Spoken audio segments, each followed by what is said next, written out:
Good morning. I found this layout, this spread that is the portal spread for this Lionsgate message for this week. So I just laid out all the cards here.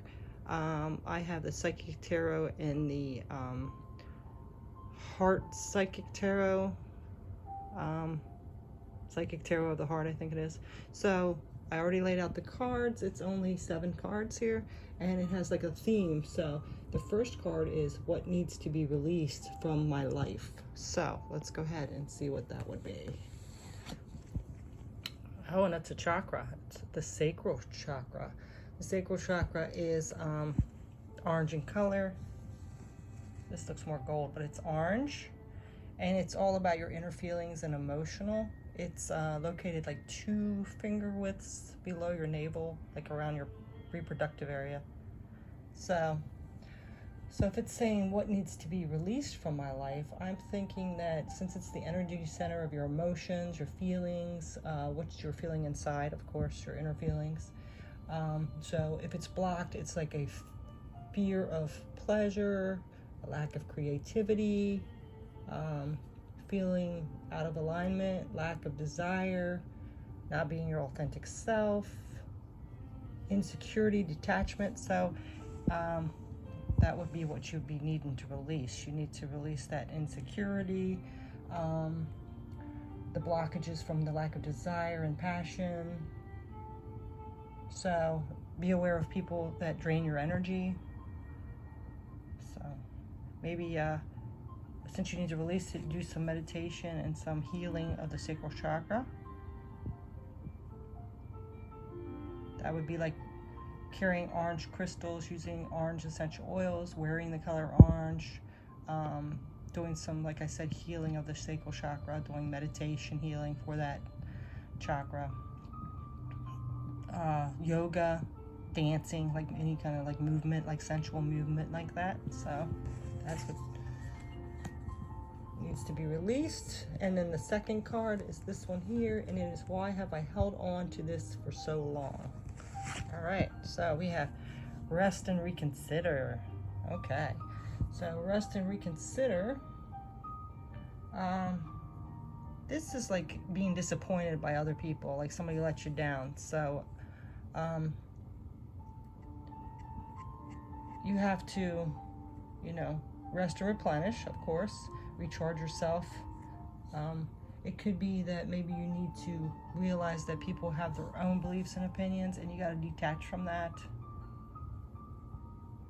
You might be holding on to it for so long, just like for validation. Like if someone let you down, you might be taking it personally.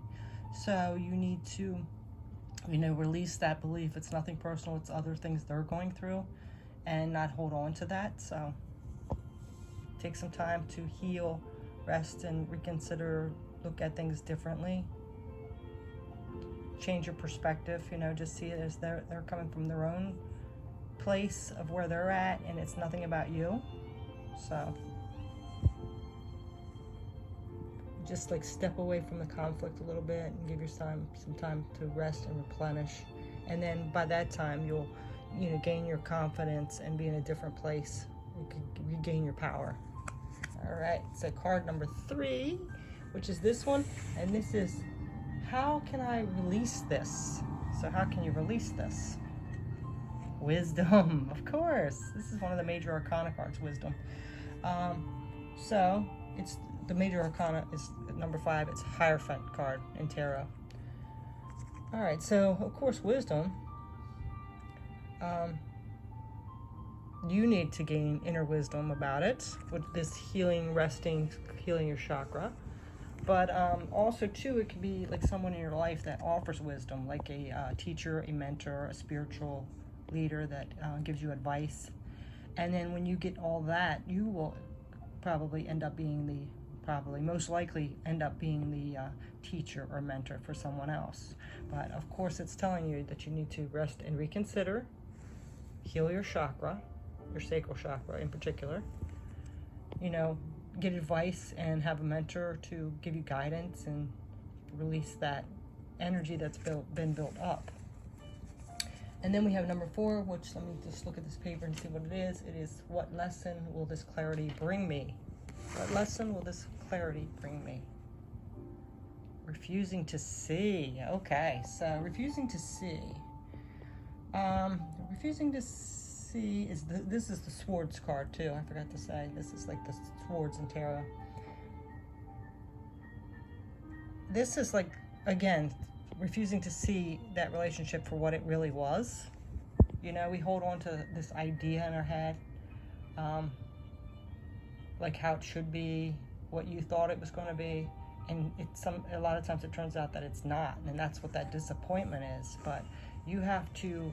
So, what's the question? Let's see. What lesson will this clarity bring me?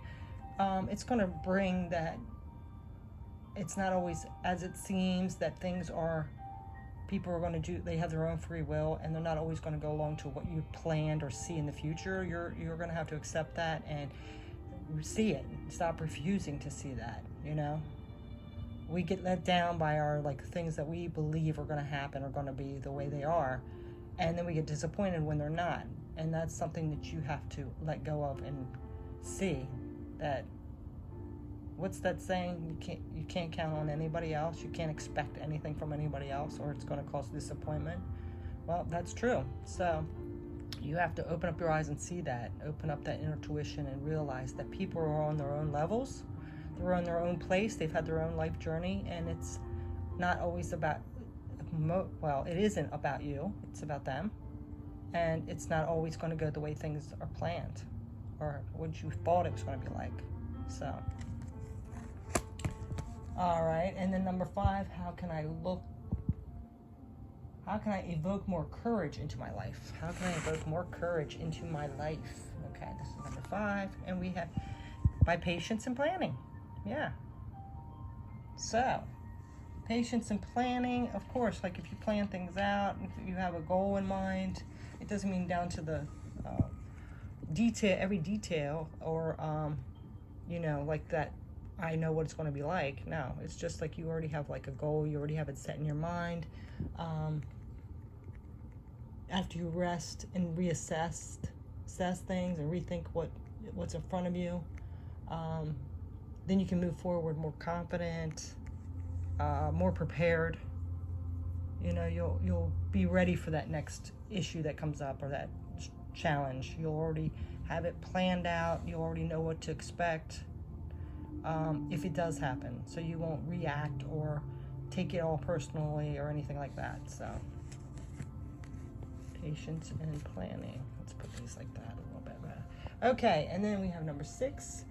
How can I focus my energy in order to grow? So let's see what this one is. How can I focus my energy in order to grow? Coming together. Yeah. So again, I think this is kind of like connecting with your spiritual team, your soul sisters and brothers, your people that are more on your level.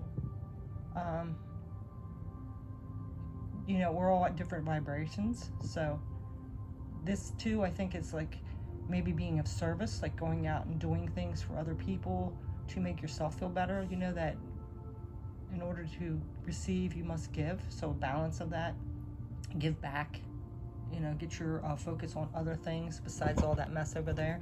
Just like focus on your life and what you can do to heal yourself, and also to help others along on their journey. Collaborating with people, more like-minded people, so you're not focused on all that negative. And the last message is, let me see what this message is. Oh, this is message from the new moon in Leo, which is coming up on August 18th. All right, so what message is the new moon in Leo giving us? Suffering in silence. Yeah, because if you're holding on to all that mess over there, whatever happened, you're suffering in silence. So this is a mental card, so this is actually a Swords card, number 9. And the 9 is usually completion. The number 9, when you get to 9, it's completion. So completing a cycle, completing something, it's wrapping up. So you need to let go of negative beliefs, any conflicts in your life. So this could be just like you've been playing a number, your mind's been playing a number on you. You've been holding on to all this negativity, blocking your passion and desires, your self-esteem, and the new moon in Leo is saying it's time to let this go. It's time to stop suffering in silence, you know, move on. Something better is coming. So release all that, you know, release all that, heal your sacral chakra, do some sacral work, rest and recover, gain some wisdom, whether it's through yourself or a mentor or a spiritual team of friends. See it for what it is. You know, don't hold on to that dream or how it was supposed to be. See it for what it really is, or the person or the situation that's involved. Practice some patience and planning of what your next steps are, where you need to go. Come together with your spiritual team and your soul family, people more like-minded than you, and then quit this suffering in silence. It's time to move on. It's a new day. Life doesn't wait for anyone. You just got to keep moving forward. Like this lady, she's got her wand in her hand, or her sword. I'm sorry, it's a sword because it's an air sign. She's got her sword in her hand and she's moving forward. It doesn't matter what all that conflict is going on. She's charging right for it. She's ready to face it and let go of all that crap in the behind her. So that's your message, your portal message. Little quick read. Thank you for stopping by. I appreciate your support and have a wonderful day. Take care. Bye.